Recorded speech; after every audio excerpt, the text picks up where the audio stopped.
So mechanical dryer. Mechanical dryer. Ready to sell. So tuyo na to, sir, no?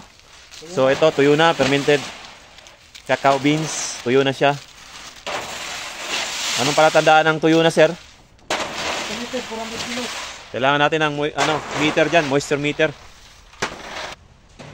So ito yung mechanical dryer, guys. Pag umuulan, pag walang araw, pwede mong sigahan dyan, pwede mong gatungan dyan. Tapos may blower, yung init pupunta doon sa bed, tapos yung usok pupunta doon sa chamber. Kaya magkakaroon ng drying process. Pero ngayon, napakainit ngayon. So mano-mano. Kasi mas maganda yung bilad sa sikat ng araw. Parang ganito. So ano naman siya eh, tuyo na siya. Yan o. Pero susukatin pa rin to ng moisture meter.